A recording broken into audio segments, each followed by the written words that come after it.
Hello guys! Welcome back to Always Mabel Canada's YouTube channel. Can't say no challenge to Always Mabel Canada. Challenge niya ako dito sa steak magluto, which is actually favorite kumain ng steak. Pero challenge na ako na ako magluluto. So, eto na. Ito yung steak, beef rib steak ang tawag dito.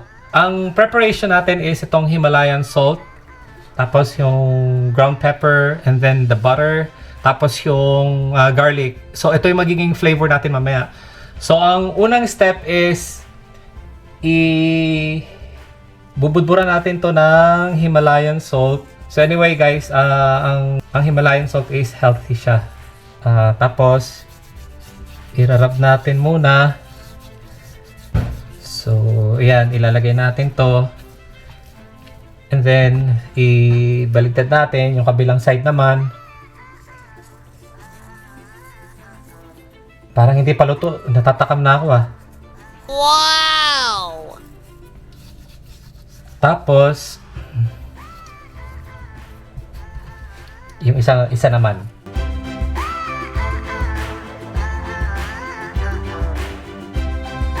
Tapos, after nitong Himalayan salt, or kung anong preferred nyo na salt, ito naman, yung paminta naman. So, okay. Budburan natin siya.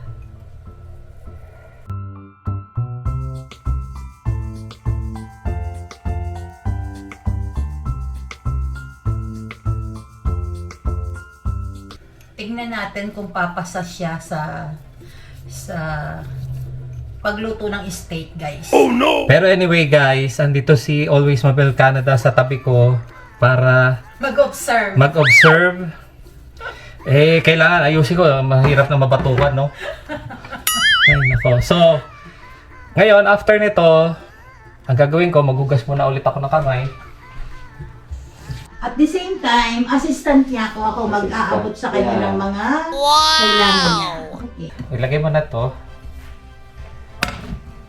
Okay, lalagyan natin siya ng olive oil. Ano lang? Ganon?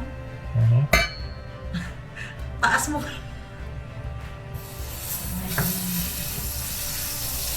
Lalahatin ko to. Ay, hindi. Yung half lang.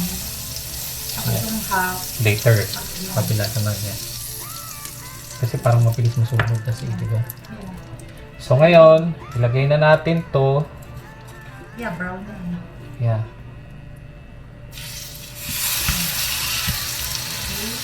Yan. Wow. Ang bango. Okay. 4 minutes na nakalagay siyang ganyan. Tapos ibabaliktad naman natin another 4 minutes. Yun yung medium rare na luto. Ngayon, 4 minutes na siya. So yung isang side naman, ibaliktad natin. Wow! Perfect. So 4 minutes din siyang ganyan. Yeah.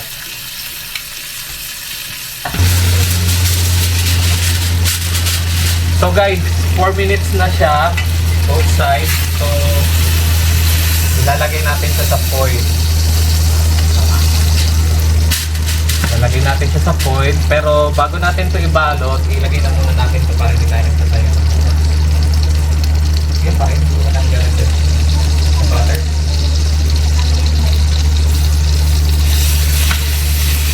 So, ilagay natin yan. Timer natin ulit ng 4 minutes. Habang inaano natin yan, ito kailangan natin ibalot. Tapos ilalagay natin ito mamaya sa either sa oven, ang kung anong preferred nyo, oven or air fryer. So reason kung bakit mo siya ilalagay habang mainit pa, bakit mo siya ibabalot ng foil, para juicy siya. Habang mainit pa, kailangan naka-wrap na siya ng foil bago mo siya ilagay sa oven or sa air fryer. So ngayon guys, mas pinili namin ang air fryer gamitin instead na oven. So, buksan natin siya. Tapos, iset natin siya ng 400.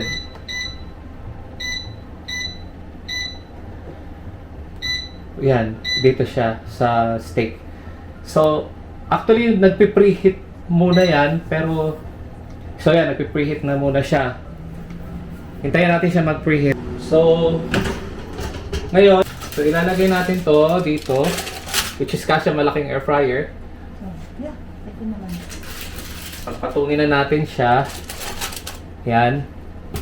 Tapos, pag linagay mo siyang ganyan, so wait na natin siya.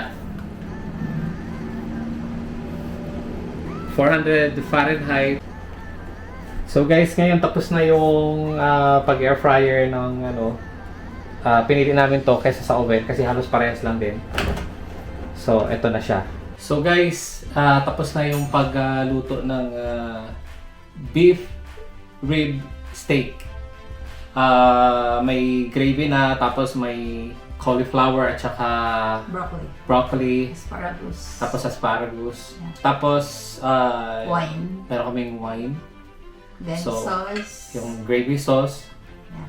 Laki ng natipid ni Direk sa pagkain ng ng steak. Yeah, so tingnan natin, hiwain natin. So yung sa akin well done. Sa akin medium rare. Yeah. Dito siya makain. Ako mas gusto ko to juicy siya. Juicy rin naman So sa akin. ayan yung texture. Okay Lapit mo siya. sa kanila doon. So ayan ang texture. So Ang medium lambot rare. niya. Ang Yeah, lambot niyang siya. hiwain, guys. So ayan Ayan yung sa akin, talagang well done. Mhm. Ayan. Kasi hindi ko siya kakainin kung hindi siya ganun.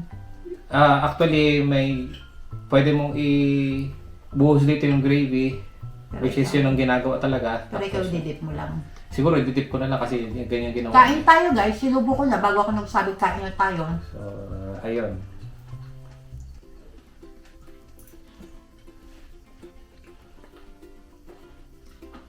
Ano? Nasarap.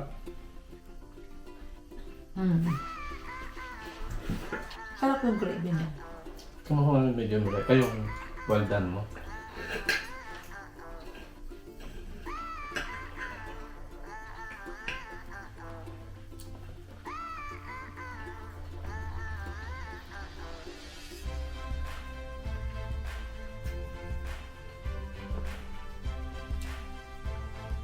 Ayan.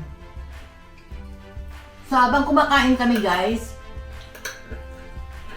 babatiin ko muna kayo, lahat ng mga kaibigan ko sa YouTube. Merry Christmas po sa inyong lahat at maraming salamat po sa suporta nyo sa channel ni Always Mabel. Lasang ulit.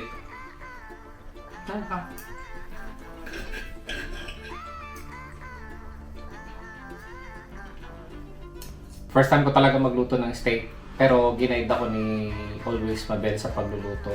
And challenge yun. And ang ganda ng result. Masarap talaga ang lasa niya. Okay na okay ang lasa. Nag-enjoy kami. Nag-enjoy ka doon sa steak? Yeah, nag-enjoy kami. So, thank you guys for watching. Please subscribe on her channel. Hit the like button if you like the video. Merry Christmas. Merry Christmas! I love you all! Mwah, mwah, mwah. Bye!